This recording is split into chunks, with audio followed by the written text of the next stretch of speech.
Class 8th में हिंदी में आज हम हिंदी ग्रामर में 6 लेसन का अध्ययन करेंगे। हमारे चैप्टर का नाम है विशेषण, ऑब्जेक्टिव। विशेषण जो शब्द संज्ञा या सर्वनाम की विशेषता बताते हैं उन्हें विशेषण कहते हैं। विशेषण किसे कहेंगे? जो शब्द संज्ञा या सर्वनाम की विशेषता बताते हों उन्हें विशेषण कहते हैं। जैसे अच्छा, बुरा, बड़ा, छोटा, लाल, पीला आदि। विशेषण के भेद। विशेषण के 5 भेद हैं: गुणवाचक विशेषण, संख्यावाचक विशेषण, परिमाणवाचक विशेषण, सार्वनामिक विशेषण और व्यक्तिबोधक विशेषण। सबसे पहले हम गुणवाचक विशेषण देखते हैं। जिन शब्दों से संज्ञा के गुण, दोष, दशा, स्वभाव, रंग, अवस्था, आकार आदि का बोध होता है उसे गुणवाचक विशेषण कहते हैं। जैसे गुण: अच्छा, भला, शिष्ट, सभ्य, नम्र, दानी, सुशील, कर्मठ आदि। दोष: बुरा, अशिष्ट, असभ्य, दुष्चरित्र, कंजूस, चोर, झूठा आदि। ये शब्द हैं जिनसे हम अनुमान लगा सकते हैं कि गुण कौन सा गुण अच्छा गुण है, बुरा गुण है। जैसे रंग: काला, लाल, हरा, पीला, सफ़ेद, नीला आदि। दशा: कैसी दशा में है? जैसे मनुष्य रोगी, स्वस्थ, मोटा, पतला, बीमार, बिगड़ा हुआ, सुखी, दुखी, पिघला, गाढ़ा, गीला, सूखा, गरीब आदि।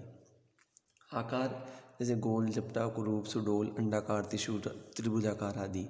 दिशा: उत्तरी, पूर्वी, पश्चिमी, दक्षिणी, भीतरी, बाहरी, ऊपरी आदि। नागरिकता: जैसे भारतीय, पाकिस्तानी, अफ्रीकी, चीनी, जापानी, पंजाबी आदि। काल: जैसे कालीन समय, नया, पुराना, ताज़ा, प्राचीन, अगला, पिछला, मौसमी, आगामी आदि। आयु: जैसे युवा, वृद्ध, बाल, किशोर आदि। स्पर्श: जैसे कोमल, कठोर, मुलायम, खुरदरा, नम, ठंडा, गर्म आदि। जैसे स्वाद: खट्टा, मीठा, नमकीन, चरपरा, कड़वा, तीखा आदि।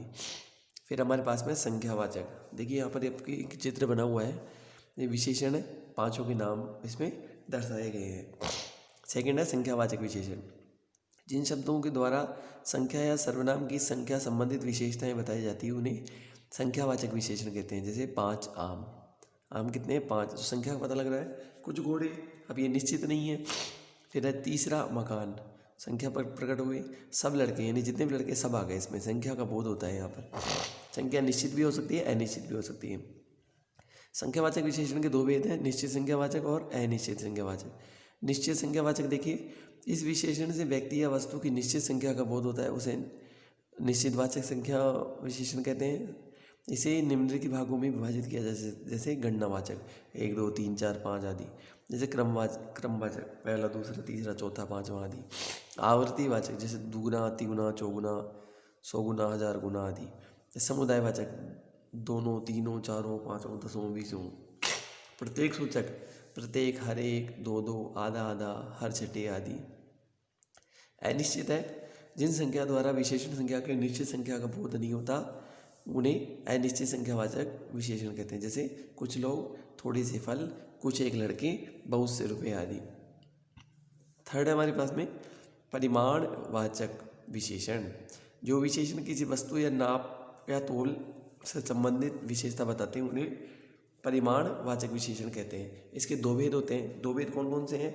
एक निश्चित परिमाण और एक अनिश्चित परिमाण। तो निश्चित देखिए, 3 मीटर कपड़ा एक निश्चित हो गया। 1 किलो दूध, 200 किलोमीटर की दूरी, 10 बीघा जमीन, ये निश्चित हो गया। अनिश्चित में थोड़ा पानी, कुछ मिठाई, 10-15 मीटर कपड़ा, पूरा आनंद, सब दूध आदि। अगला है चौथा सार्वनामिक विशेषण।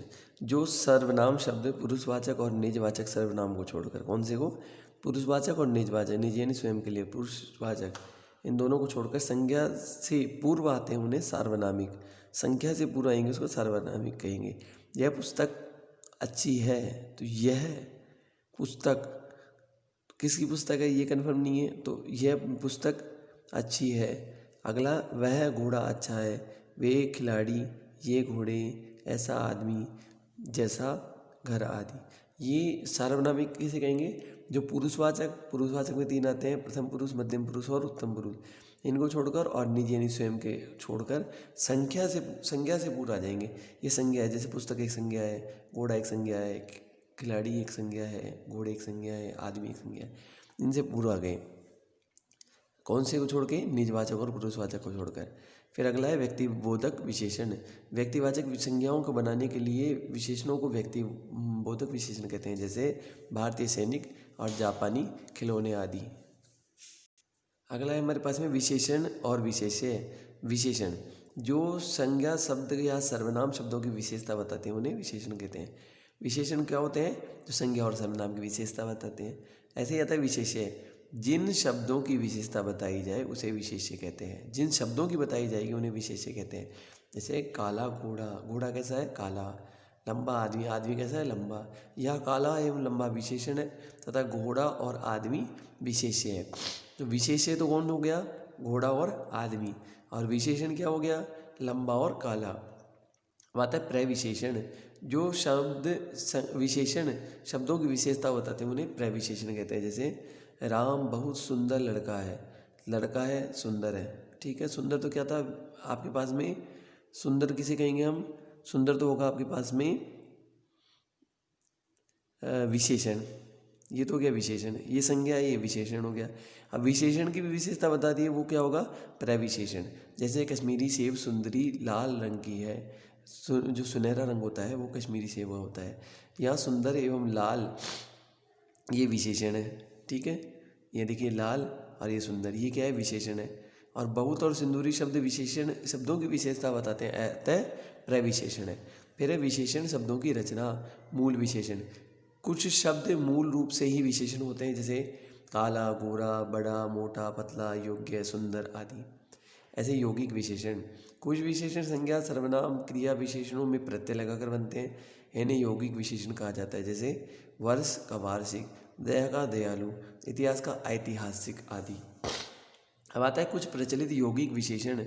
यहाँ पर हमारे पास संज्ञा दे रखे हैं और विशेषण दे रखे हैं जो प्रचलित है, इनको आप एक बार देख के पढ़ लें। जैसे अलंकार का आलंकारिक होता है, ऐसे शब्दों का। जैसे रोग का रोगी होता है, अर्थ का आर्थिक होता है, अधिकार का अधिकारी होता है। इस प्रकार आप इन शब्दों को पढ़ लें। फिर है विशेषणों की तुलना। दो वस्तुओं के गुणों अवगुणों के मिलान को तुलना कहते हैं। तुलना की दृष्टि से विशेषण की 3 अवस्थाएं होती है, मूल अवस्था, उत्तर अवस्था और उत्तम अवस्था। देखिए मूल अवस्था, इसमें किसी व्यक्ति या वस्तु की सामान्य विशेषता बताई जाती है। जैसे राम सुंदर है, मूल अवस्था बता रहे हैं, राम कैसा है? सुंदर है।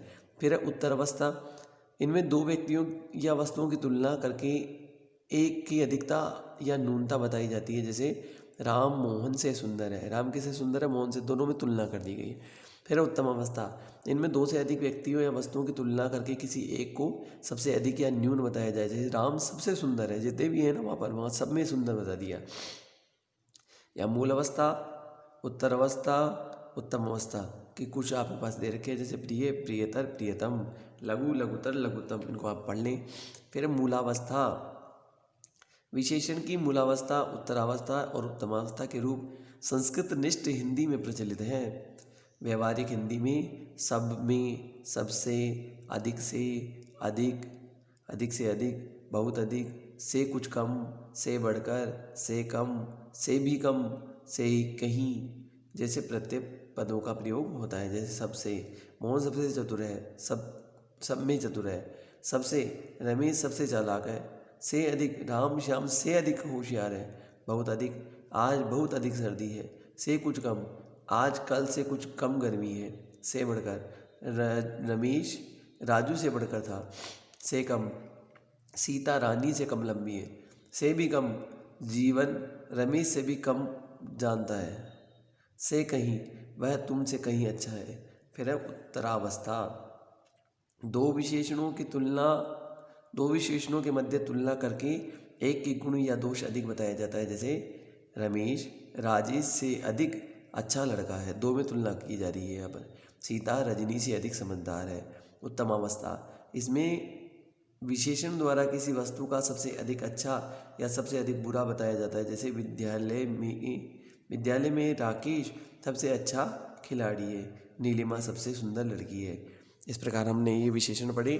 फिर गृह कार्य में आपके बहुविकल्पात्मक जो क्वेश्चन है उसमें क्वेश्चन नंबर 1, 2, 3, 4 और क्वेश्चन नंबर 5 दे रखा है। इनको आपके आंसर भी दे रखे हैं, इनको देख के आप हल कर लें।